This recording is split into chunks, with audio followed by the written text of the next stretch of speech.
लेखिकेने केलेला तुम्हाला दिसतो. होय होय होय. अरुणाताई, आपण ज्यावेळी रामायणाचा संपूर्ण ग्राफ किंवा ड्राफ्ट बघतो त्याच्या मुळाशी कायम करुणा किंवा शोक हा भाव कायम दिसतो.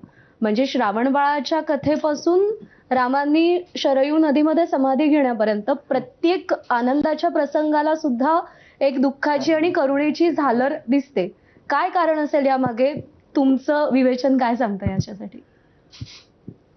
जगातल्या सगळ्या श्रेष्ठ कलाकृती या शोकातूनच निर्माण झालेल्या आहेत. त्यात तसं हे मला असं वाटतं की एक क्रौंचवधासारखी घटना, आणि कोण जाणे कलावंत म्हणून वाल्मिकींनी हे डोक्यात ठेवलेलं होतं का, त्यांच्या मनात होतं का की तो विरहाचा संबंध धागा रामसीतेच्या विरहाशी पण आपोआप जोडला गेला. तसं असावं याचं कारण पुढच्या एका रामायणामध्ये अशी कल्पना केलेली आहे की शंकर पार्वती ही जी रामकथा सांगत होते तशी सांगत असताना सगळे पशुपक्षी हे मोहून गेले. शंकर पार्वती सांगत होते की वाल्मिकी रामकथा सांगत होते, मला नीटच लक्षात नाही संदर्भ, पण ती रामकथा चालू असताना सगळे पशुपक्षी निरनिराळे प्राणी पण ऐकायला ती कथा आली, आणि त्यात एक पोपटाचं जोडपं होतं. तर ते शुक आणि शुकी त्या दोघांनी पण ते रामचरित्र, तोपर्यंत राम आणि सीता हे एका बाजूला जन्माला आलेले आहेत, पण त्यांचं भविष्य सुद्धा या रामकथेत वाल्मिकींनी सांगून ठेवलंय. कारण ते कथाच रचतायत, त्याप्रमाणे घडणार आहे पात्रांच्या आयुष्यामध्ये, आणि त्या पात्रांनी जन्म घेतलाय. तर हे पोपट ऐकतात दोघं जण जोडपं, आणि ते उडत उडत ज्या वेळेला सगळीकडे ठिकठिकाणी ही रामकथा सांगत त्यांनी ऐकलेली सगळी पुढचे भविष्यासकटची ते मिथिलेत पोचतात. आणि एका झाडाच्या फांदीवर बसून पुन्हा ती कथा सांगायला लागतात. तेव्हा दासी एक ऐकते जी मिथिलेच्या राजमंदिरात सीतेची दासी असते, आणि ती सीतेला येऊन सांगते की असं असं ते सांगतायत आणि तुझं लग्न रामाशी होणार आहे. तर ती म्हणते घेऊन ये त्यांना, आणि ती त्या पोपटाच्या जोडप्याला घेऊन येते दासी.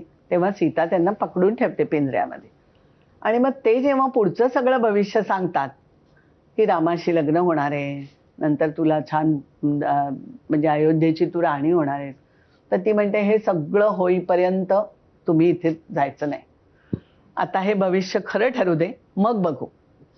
त्यावेळेला ही शुकी जी असते पोपटी ती गर्भवती असते. तर हे दोघंही जण म्हणतात की आम्हाला सोड, आम्ही जे ऐकलंय ते आम्ही तुला सांगतो. ती म्हणते नाही नाही, खरं होईपर्यंत तुम्हाला सोडणार नाही. मग शेवटी खूपच तडफडाट ज्या वेळेला करतात तेव्हा ती पोपटाला पिंजऱ्यातून बाहेर काढते आणि म्हणते आता तू जा, पिंजरा बंद करून ठेवते, बायको इथेच राहील, आणि ती जोपर्यंत इथे तोपर्यंत तू परत येणार आहेस हे मला माहिती आहे, त्यामुळे हे नक्की होणार आहे की नाही हे याचा शोध घे, तू जा.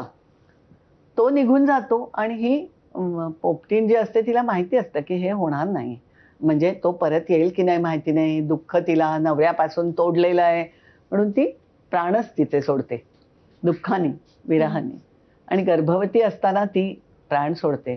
त्यावेळेला तो परत आलेला शुक आहे तो शाप देतो, आणि तो असं म्हणतो की तू हे असं मारलेलं आहेस माझ्या बायकोला, तुझ्यामुळे ती गेलेली आहे, तर मी पण तुला शाप देतो की गर्भवती असताना असा तुझा नवरा तुझा त्याग करेल, तुला नवऱ्याचा विरह सोसावा लागेल, आणि हे भविष्य खोटं होतंय का नाही बघ, खरं ठरतंय की नाही बघ, खोटं होणार नाही. आणि त्याप्रमाणे सीतेला ते भोगावं लागलं. हे पुढच्यांनी केलेल्या कल्पना आहेत, पण मी तुला म्हटलं तसं की मला असं वाटतं की त्या क्रौंच विरहापासून सुरू झालेली जी कथा आहे त्याचा विरहाचा एक धागा